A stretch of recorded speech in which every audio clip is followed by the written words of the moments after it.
Hello, hello. I'm Kim Trappin, Kim the business coach, and this live is all about how to stop people pleasing in your business. So I want to take a minute and make sure that it is broadcasting in the group. Okay. As you're hopping on, say hello. If you're catching the replay, still say hello. All right, let me make sure. Looks like we are live. Excellent. So this will stay up as a recorded training. This is actually episode 5 of the Women Making Money series. The goal of the Women Making Money summer series is to give you the mindset, the tools, and the strategies in order to start making more money in your business. So, okay, excellent. I have some notes here that I'm going to refer to.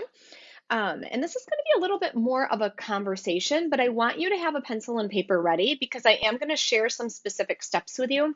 Almost everybody that I know has dealt with people pleasing on some level. So this felt like a really, and I know I have too. I had to do some specific work around this, and that's actually what I'm going to share with you today is how I dove in and did this work, how I identified the way I identified how it was showing up in my business, and then how I went to work to actually shift or change that.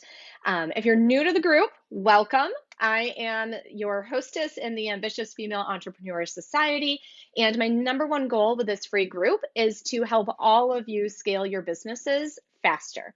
So if there's one thing that has become really, really clear, there's hustling entrepreneurs, there's struggling entrepreneurs, and then there's successful entrepreneurs that feel a lot of ease and flow in their business, meaning they're not working around the clock, they're not stressing night and day. That's what we're going for. And those successful entrepreneurs think differently than struggling or hustling entrepreneurs. So if you're new here, welcome again. Please drop a comment, let us know, introduce yourself in the group.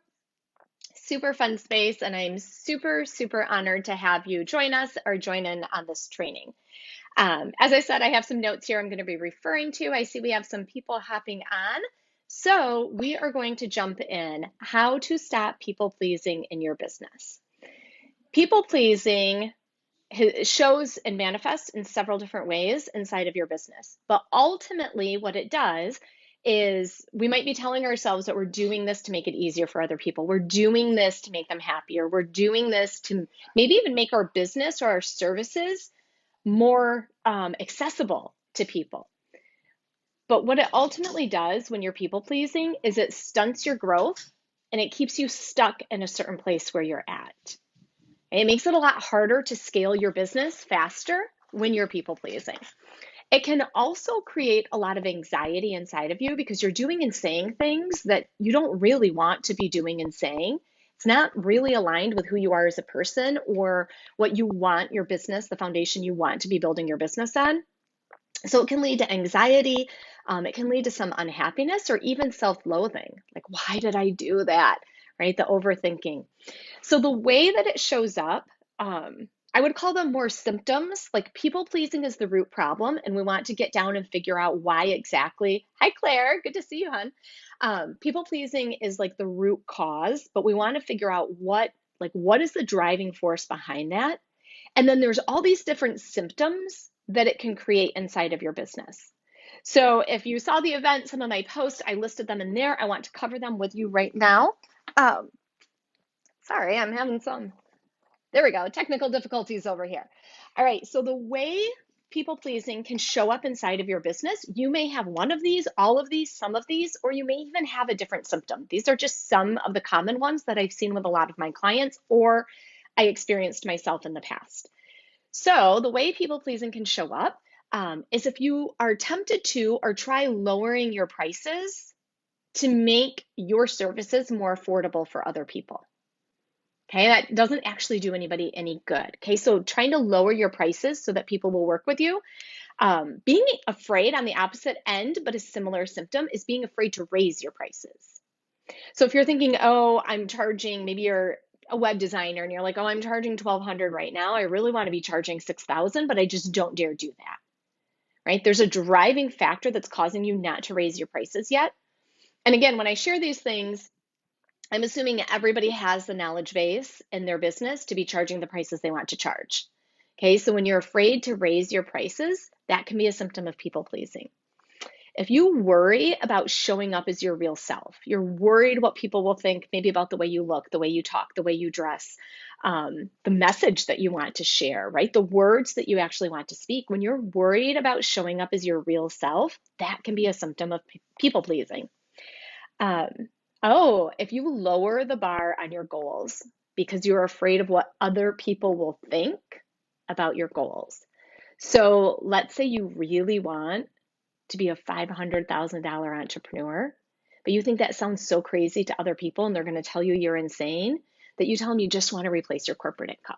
That's all you want to do, right? Keeping your goals smaller because you're afraid of what other people will think is a form of people pleasing. Um, Panic if nobody comments on your post, or obsessing about open rates on emails, obsessing over engagement, wondering if your messaging wasn't right, the content wasn't right, the graphic wasn't right, wondering what you did wrong that other people didn't engage on your post. Overthinking. I know so many women that identify with this one. Overthinking conversations that you've had, whether they're in your business, with your spouses, in your personal life, on sales calls, maybe in the DMs, you were scheduling a sales call and then it never came through. They just ghosted. They went silent when you were trying to get the sales call booked. And then you start overthinking it. What did I do wrong? What should I have said differently? Overthinking is so common when you're trying to make everybody happy, because you actually bring it all back to you and what you did wrong, as opposed to thinking like, hey, maybe that mom's kid just puked and she left the DMs because now she's dealing with a vomit fest at home, right? Like whatever, anything could have happened. So overthinking is a really, really big one, and that can show up in all areas of your life and your business. And also that pull, I just want to mention this one again, because it can show up in different ways, the sales call, the DMs, with clients, but this nagging feeling of what did I do wrong in these different situations, and that can be so closely linked or even integrated with the overthinking. That might be one of the messages going over and over in your brain, but these are all symptoms of people pleasing, and there may be other ones that you see inside your business. Maybe you've charged different people different prices, right? This person, I sold it for this, but this person I didn't think could afford it, so I quoted them this, or this person said they couldn't afford it, so I cut my package in half and did less time for half the, right? There's all different symptoms and all different things that show up. So the first thing, grab your pen and paper. I want you to take just a second here. I'm going to take a sip of my drink, give a little pause. I want you to think for a moment all the ways that people pleasing is currently showing up in your life and your business. Okay, our lives and our businesses as entrepreneurs are like, I don't know, two peas in a pod. I don't know, I can't think of, it's like the monkey and the banana, right? Like they're just integrated, they're together because we are the face of our businesses, and who we are as a person directly affects the outcome that we get in our business. So think about your life and business and just take a second and jot down some of the ways that people pleasing is showing up as a symptom in your business.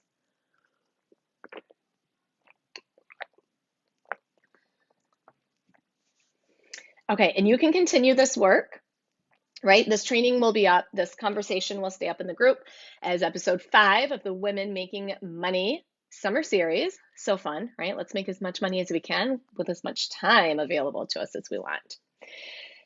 So why did this really come up? Okay, so let's say for example, I'm going to pull one of these. Let's say that you are afraid to raise your prices. That's one that I hear from a lot of entrepreneurs, and it's something I struggled with in the past. You didn't just wake up one day and be like, you know what, this is my cap, and now I'm going to be really afraid to raise my prices. Like nobody consciously decides to create fear inside of them over a specific thing going on in your life and business, right? It's more innate, it's ingrained inside of us. So what I want to do is I'm going to share with you a little bit of my story of how I realized this was impacting my business, to show you what this can look like. And then I'm also going to give you 3 really specific prompts that I want you to do the work around so that you can identify and shift where people pleasing is impacting your business and your growth right now. So what I realized for me was I realized these different areas that it was showing up for me, right? Maybe your close rates on your sales calls aren't as high as you want them to be. That might be people pleasing. You might be afraid to say the thing that actually needs to be said. Okay, so really think about, step number 1 is to figure out where it's showing up in your business. And now, so what happened for me is I identified these areas that people pleasing, I could see it. I used to even joke, well before becoming an entrepreneur, I would joke that I was like a golden retriever. Like, I just want to make everybody happy and tell me I did a good job. I would joke about that with people. Okay, talk about being, I mean, I think golden retrievers are like the number one breed to think of when you think of people pleasing. If you identify with the golden retriever mentality, you're probably doing a lot of people pleasing in all these different areas. And that was me. I felt like it was actually part of my personality. It was ingrained so deeply in me. So, what I realized is there was something driving that. Like, what was the root cause in my life? Because I don't believe that I was actually born that way. I was probably born of like loving to make people happy, but making people happy is not the same as being a people pleaser. And the difference, if you're not sure, is I think we all strive to make people happy, but not at the expense of what we really want to be doing, saying, or feeling, right? It's making people happy at your own expense is when it goes into the people pleasing line because you're doing things that you don't really want to be doing or you're holding yourself back in some capacity. So when I sat down and thought about for myself, like, where did this really come from? When did this start in my life? Okay, and that's the first prompt, and I'll cover these three at the end, like I'll recap them for you. But the first prompt I want you to think about is when did this start? So when I sat down and asked myself that question, I was like, oh, this has been like my whole life, right? It's not like, oh, it started when I was in college and such and such. No, I thought back and I'm like, this has been my whole life. I remember as a child not saying things that I wanted to say because I didn't want my dad to get mad at me. And I realized with doing this work that for me, it had a lot to do with my dad. Okay. He was an emotionally distant alcoholic, emotionally abusive and neglective to my mom and my sister, and he had narcissistic personality disorder. He was a tough man to grow up with, but I was his favorite child. I got the things. I got the kudos because I learned at a very, very young age that if you agree with dad, you get more things. Those things might be financial and like physical things bought for you, but it was also like you didn't get yelled at, you didn't get reprimanded, you didn't get grounded. So it was easier for me as a child to agree with my dad and not say the things that I really wanted to say. It was almost like being acknowledged and rewarded. That's what I'm looking for. It's almost like being rewarded for being quiet, right? Not speaking your mind. Because if you agreed with him, I got a car bought for me at 16. I got my college paid for. I had all these extra freedoms. And I knew it was because I agreed with him. He valued the things that I valued, and therefore I valued the things he valued, right? That made for an easier growing up for me. So when I did this really, really deep work, okay, now I don't expect you to sit down and be like, when did this start? Oh, daddy issues, right? Like it may not be, I did a lot of work to uncover exactly what this driving force was. So don't write this down thinking that you're expected to have the answer like that. Okay, give yourself grace and space to really dive into this. I'm just sharing my story with you so that you can see how these dots connect. You can see what it looks like when you do this deeper work. So the second prompt that I want to give you, because a lot of people pleasing does stem from some form of trauma or something that you've experienced in your life. And I think for a lot of people, it does go back to like the households that we were raised in and what those relationships were like. People pleasing likely benefited you at some point in time. Just like I shared with you, the way that it benefited me was that it made for an easier day-to-day life for me by people pleasing, right? Agree with dad and life is easier. That was like, if we're going to distill it down to like one sentence, agree with dad, life is easier. So the second prompt, I want you to first explore, when did this start for you? And then secondly, I want you to be really honest with yourself. It benefited you in some way, and that's okay. There's no shame in that. That's actually probably why it developed into a pattern for you, because there was some benefit that you got out of it. So I want you to see, and I want you to write down for yourself, what is that benefit that you got out from it? Actually, and I just decided I'm actually going to give you 4 prompts. Okay, let me write this down quick. Okay, when did people pleasing start for you is the first prompt. Second one, what did you benefit from it? Okay. I'm just writing down this fourth one so I don't forget. The third prompt that I want you to explore is, what is people pleasing giving you now? Okay, what benefit, second prompt, what benefit did it give you before? Like as a child, like for me, it, made for an easier life. What I really equated that to was, as a child, people pleasing gave me safety and security. That's what I felt. That's the emotional benefit that I got from it as a child, was safety and security. Okay, so explore that for yourself. What was the real benefit that it used to give you, or that at one point in time it gave you? Third prompt, what is it giving you now? Because it's not benefiting you any longer. I'm assuming we're all adults on here. I don't think we, right? Like it's different when you're a child. We're all adults here. It's likely giving you negative results now.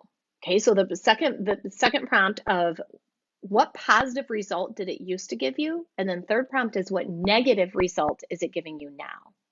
So that would be things like the overthinking, lowering your prices for people, offering different programs for people, maybe not closing at high of sales rates, maybe not making as much money, right? Feeling stressed, increasing your anxiety, regretting conversations that you've had, whether you did or did not say things, right? There's all different negative results that it can be giving you right now.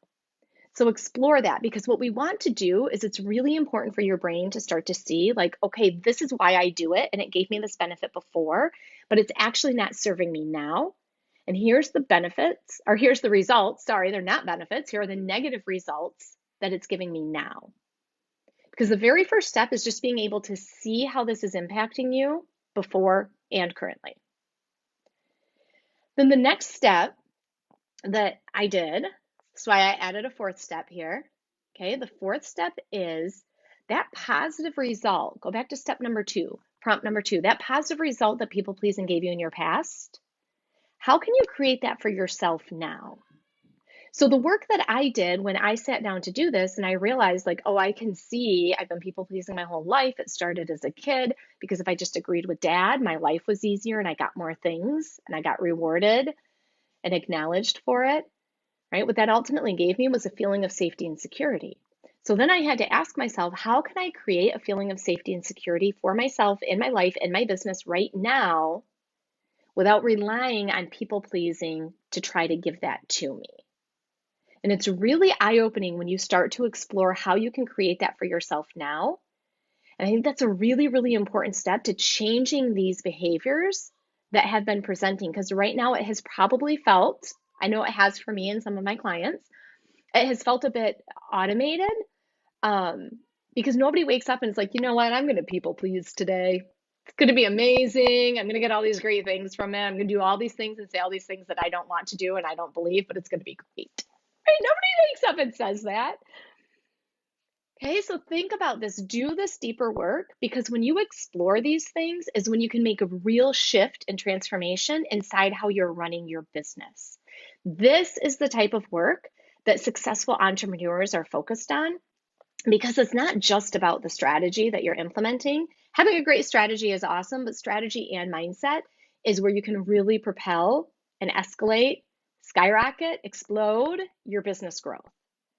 Okay, who you are as a person is what is ultimately changing as you grow your business. Okay, and whether your goals this year, so think about your 2021 goals. We're in middle of July right now. I had to think about the date there. We're in middle of July right now. So think about, what work do you need to do on yourself and on your business to help you really scale to that next level? If you're looking to hit 100K, if you're looking to hit 20K months, if you're scaling beyond 100K, that prompt and those questions are still the same, of what work do you need to do on yourself and in your business to see results faster.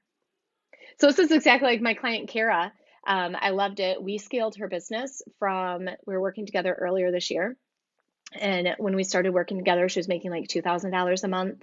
And now she's making like $10,000 a month on weekly retainers. The primary work that we did with her was mindset based.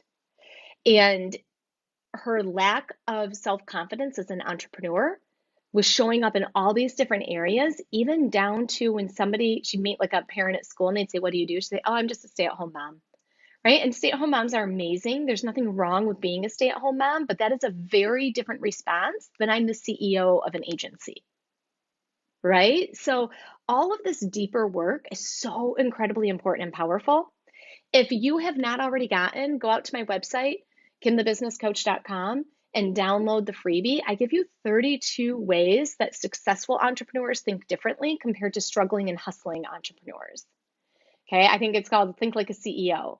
Go out there, kimthebusinesscoach.com, snag that freebie because it will help give you a guide to the framework of how successful entrepreneurs are thinking compared to struggling and hustling entrepreneurs.